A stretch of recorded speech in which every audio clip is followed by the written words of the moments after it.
BPSC की तैयारी करने वालों के लिए बहुत ही बढ़िया हमारे चैनल पे ये उनके लिए एक सरप्राइज मैं लेके आया हूँ।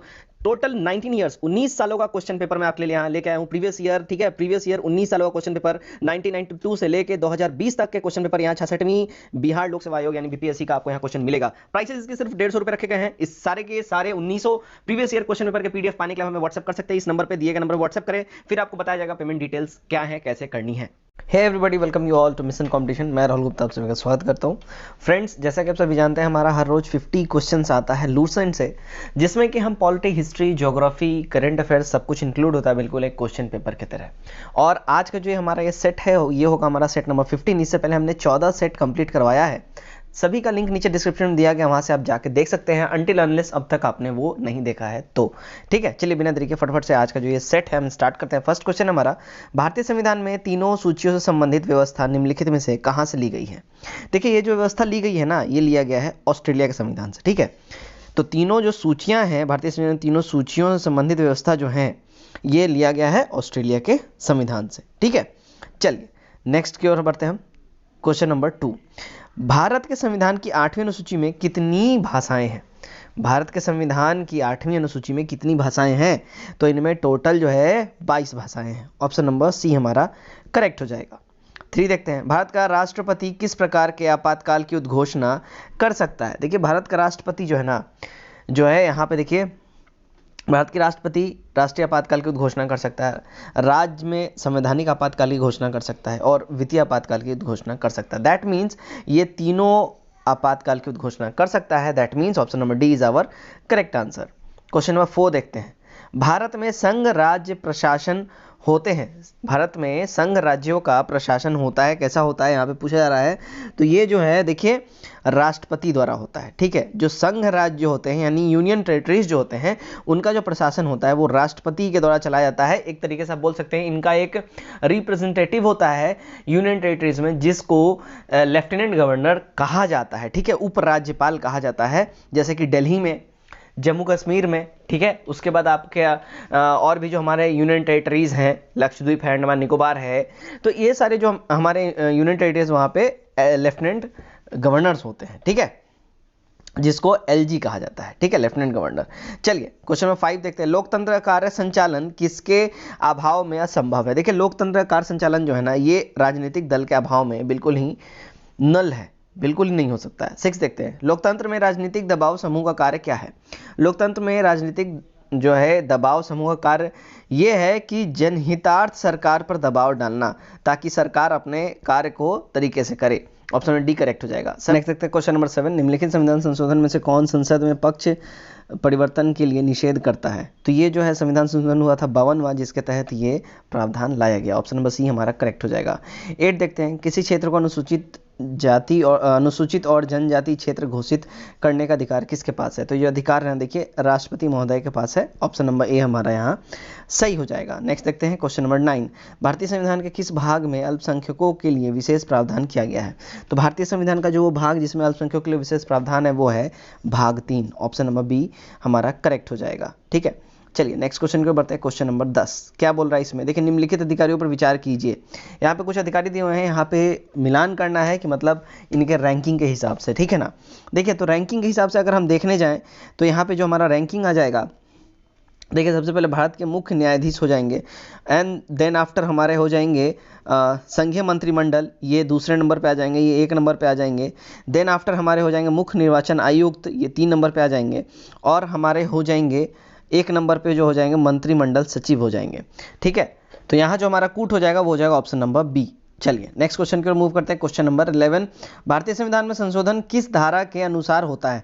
देखिए, भारतीय संविधान में संशोधन जो है ना, धारा 368 के हिसाब से होता है। यही वो धारा, यही वो आर्टिकल है जिसके तहत वो संविधान संशोधन किया जाता है। ठीक है, चलिए 12 नंबर देखते हैं, भारतीय संविधान के किस भाग में नगर पालिकाओं से संबंधित प्रावधान है। नगर पालिकाओं से संबंधित जो प्रावधान है वो है भाग 9 में। ठीक है, ऑप्शन नंबर ए हमारा सही हो जाएगा। 13 नंबर देखते हैं, मिश्रित अर्थव्यवस्था का क्या अभिप्राय है। मिश्रित अर्थव्यवस्था का जो अभिप्राय है वो है सरकारी एवं निजी क्षेत्र का सह अस्तित्व। ऑप्शन नंबर बी हमारा यहाँ सही हो जाएगा। ठीक है, 14 नंबर देखते हैं, भारत की राष्ट्रीय आय का प्रमुख स्रोत क्या है? देखिए भारत की राष्ट्रीय आय का जो प्रमुख स्रोत है ना वो है सेवा क्षेत्र, service sector. Option number C हमारा यहाँ करेक्ट हो जाएगा। 15 नंबर देखते हैं, ग्रेशन का नियम निम्नलिखित में से किससे संबंधित है? ग्रेशन का जो नियम है वो मुद्रा के प्रचलन से संबंधित है। ऑप्शन नंबर डी यहाँ हमारा करेक्ट हो जाएगा। 16 देखते हैं, भारत सरकार द्वारा नई राष्ट्रीय खनिज नीति की घोषणा किस वर्ष की गई? तो भारत सरकार द्वारा जो नई राष्ट्रीय खनिज नीति की घोषणा की गई वो की गई थी 2008 में। ऑप्शन नंबर ए यहाँ हमारा बिल्कुल ही सही हो जाएगा। 17 नंबर देखते हैं, इंद्रावती जल विद्युत परियोजना किस राज्य की प्रमुख बहुउद्देशीय परियोजना है? तो ये जो है ना देखिए ये उड़ीसा राज्य की बहुउद्देशीय परियोजनाओं में से एक है। ऑप्शन नंबर सी यहाँ हमारा करेक्ट हो जाएगा। नेक्स्ट देखते हैं 18, भारत की प्रथम औद्योगिक नीति की घोषणा कब की गई थी? देखिए भारत की प्रथम औद्योगिक नीति की जो घोषणा है ना वो 6 अप्रैल 1948 को की गई थी। ऑप्शन नंबर बी यहाँ हमारा करेक्ट हो जाएगा। 19 देखते हैं, भारत की लगभग कितनी प्रतिशत कार्यकारी आबादी कृषि कार्य में संलग्न है? देखिए जो ये आबादी जितनी कृषि कार्य में संलग्न है भारत की वो लगभग 48.9% है। ए हमारा यहाँ करेक्ट हो जाएगा। 20 नंबर देखते हैं, भारत में प्रथम रेलवे लाइन का निर्माण कहाँ हुआ था? भारत में जो प्रथम रेलवे लाइन का निर्माण हुआ था वो देखिए मुंबई से ठाणे के बीच में करा गया था। और प्रथम रेल कब भारत में चली थी कमेंट करके आपको हमें जरूर बताना है। 21 नंबर देखते हैं, बजट एक किसका लेख पत्र है? तो बजट जो है ना देखिए बजट सरकार की राजकोषीय नीति का एक लेख पत्र है। 22 नंबर देखते हैं, भारत में आर्थिक नियोजन के प्रमुख उद्देश्य कौन से रहे हैं? तो भारत में आर्थिक नियोजन के जो प्रमुख उद्देश्य रहे हैं वो रहे हैं आर्थिक समृद्धि एवं आत्मनिर्भरता, पूर्ण रोजगार के साथ आर्थिक समानताओं में कमी, सी है गरीबी उन्मूलन तथा आधुनिकीकरण।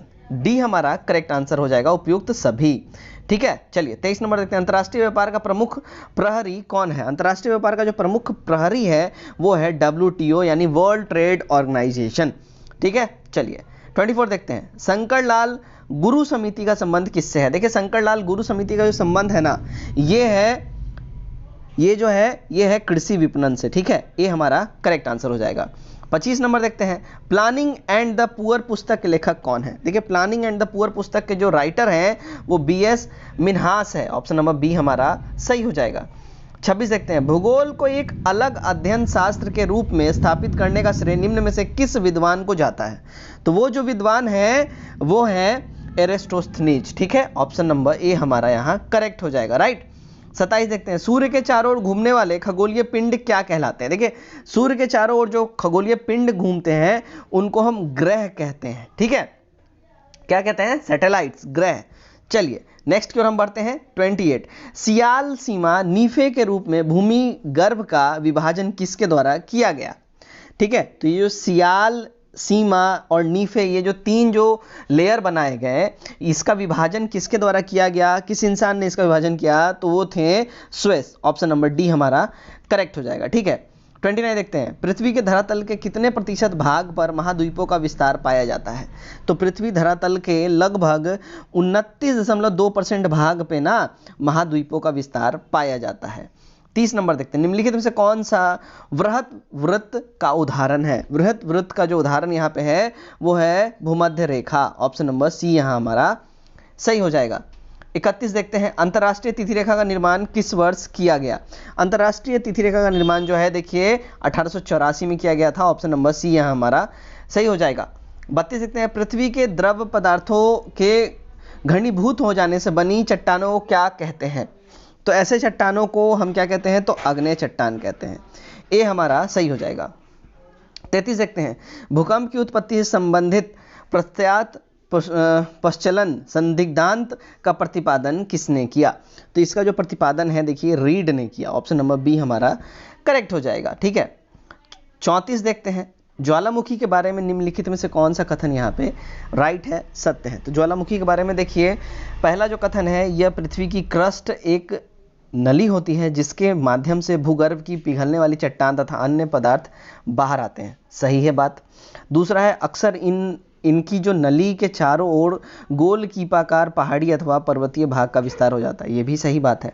तीसरा है, ज्वालामुखी जागृत, प्रसुप्त या शांत, मृत तीन प्रमुख प्रकार के वर्गीकरण में ज्वालामुखी को किया गया है। इनका 3 प्रकार का वर्गीकरण है, ये भी सही बात है। तो यहाँ डी हमारा सही हो जाएगा। ये सारे के सारे हमारे सही स्टेटमेंट्स हैं। नेक्स्ट क्वेश्चन देखते हैं, क्वेश्चन नंबर 35। पर्वत की गणना किस श्रेणी के स्थल रूप में की जाती है? देखिए पर्वत की गणना जो है ना वो की जाती है द्वितीय श्रेणी स्थल के रूप में। ऑप्शन नंबर बी यहाँ हमारा ठीक है करेक्ट हो जाएगा, राइट। चलिए नेक्स्ट क्वेश्चन की ओर बढ़ते हैं। Question number 36। निम्नलिखित में से कौन सा कथन यहाँ पे रॉन्ग है, असत्य है? देखिए यहाँ जो असत्य कथन है वो ये हो जाएगा, ऊंचाई में वृद्धि के साथ साथ ज्वालामुखी की मात्रा में वृद्धि होती है। यहाँ पे ये स्टेटमेंट रॉन्ग है, ठीक है। बाकी सारे स्टेटमेंट्स जो है हमारे एब्सोल्यूट करेक्ट हैं। नेक्स्ट देखते हैं क्वेश्चन नंबर 37। उच्च दाब क्षेत्र में भूमध्य सागर की ओर से चलने वाली पवनें कैसी होती हैं? तो उच्च दाब क्षेत्र में जो भूमध्य सागर की ओर से जो पवनें चलती हैं वो होती हैं व्यापारिक पवनें, ठीक है। चलिए ट्रेड विंड्स जिनको बोलते हैं। 38 देखते हैं, चक्रवात की दिशा क्या होती है? देखिए चक्रवात की जो दिशा होती है ना वो उत्तरी गोलार्ध में घड़ी की सुई के विपरीत और दक्षिणी गोलार्ध में घड़ी की सुई के अनुकूल चलती है। ये हमारा यहाँ सही हो जाएगा, ठीक है।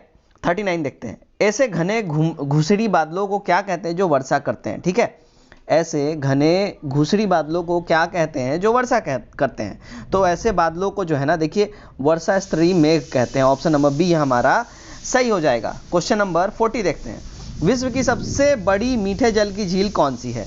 देखिए विश्व की सबसे बड़ी मीठे जल की जो झील है ना वो है सुपीरियर झील। ऑप्शन नंबर बी हमारा यहाँ सही हो जाएगा। 41 देखते हैं, विश्व का सबसे ऊंचा जलप्रपात किस देश में स्थित है? देखिए विश्व का सबसे ऊंचा जो जलप्रपात है ना ये वेनेजुएला में स्थित है।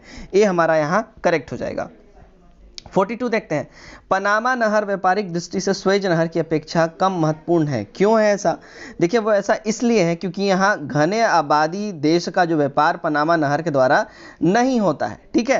तो यहाँ जो है हमारा सी जो है करेक्ट हो जाएगा। घने आबादी देशों का व्यापार पनामा नहर के द्वारा यहाँ पे नहीं होता है, इसलिए पनामा नहर जो है व्यापारिक दृष्टि से स्वेज नहर की अपेक्षा कम महत्वपूर्ण है, ठीक है। चलिए नेक्स्ट देखते हैं 43। संसार के में सबसे बड़ा महाद्वीप कौन सा है? देखिए संसार में वर्ल्ड में जो सबसे बड़ा महाद्वीप है वो हमारा एशिया है, ठीक है। एशिया महाद्वीप संसार में सबसे बड़ा महाद्वीप है। 44 देखते हैं, निम्नलिखित में से कौन सा महासागरीय द्वीप नहीं है? तो यहाँ जो महासागरीय द्वीप नहीं है वो है मालागाशी। सी हमारा करेक्ट हो जाएगा। 45 देखते हैं, एक संकरी गहरी तथा तीव्र ढाल युक्त किनारों वाली नदी घाटी को किस नाम से जाना जाता है? तो ऐसी नदी घाटी को कैनियन के नाम से जाना जाता है। बी हमारा यहाँ करेक्ट हो जाएगा। 46 देखते हैं, दक्षिण एशिया का सबसे बड़ा मरुस्थल कौन सा है? देखिए दक्षिण एशिया का जो सबसे बड़ा मरुस्थल है ना वो मरुस्थल है हमारा कोलोराडो, ठीक है। बी हमारा यहाँ करेक्ट हो जाएगा, ठीक। 47 देखते हैं, सबसे छोटा महासागर कौन सा है? देखिए यहाँ जो सबसे छोटा महासागर है वो आर्कटिक महासागर है। सी हमारा यहाँ एब्सोल्यूट करेक्ट आंसर हो जाएगा। सबसे छोटा महासागर आर्कटिक महासागर। 48 देखते हैं, विश्व के सबसे चौड़ी जल संधि निम्नलिखित में से कौन सी है? तो विश्व की सबसे चौड़ी जल संधि जो है ना वो बेरिंग जल संधि है। बी हमारा यहाँ एब्सोल्यूट करेक्ट आंसर हो जाएगा। नेक्स्ट देखते हैं 49, निम्नलिखित में से कौन सी महासागरीय जलधारा यूरोप का गर्म कंबल के नाम से लोकप्रिय है? तो यूरोप का गर्म कंबल किसको कहा जाता है? तो वो गल्फ स्ट्रीम धारा को यूरोप का गर्म कंबल कहा जाता है। आज का हमारा आखिरी क्वेश्चन देखते हैं, सागरीय जल में सर्वाधिक मात्रा में पाया जाने वाला लवण कौन सा है? देखिए सागरीय जल में सर्वाधिक मात्रा में पाया जाने वाला लवण होता है वो होता है sodium chloride. Option number B हमारा यहाँ करेक्ट हो जाएगा। तो फ्रेंड्स ये था आज का हमारा सेट 15 का 50 क्वेश्चंस का ये सेट। उम्मीद करता हूँ ये सेट आप लोगों को काफी पसंद आया है। वीडियो कैसा लगा कमेंट करके बताएं। इसमें आपने कितना स्कोर किया ये भी कमेंट करके बताएं। वीडियो ज़्यादा अच्छा लगे तो इसको शेयर करना बिल्कुल भी ना भूलें। चैनल पे अगर नए हैं तो चैनल को सब्सक्राइब जरूर करें। चलिए तो आज के लिए बस इतना ही। Till then take care, bye bye and God bless you all.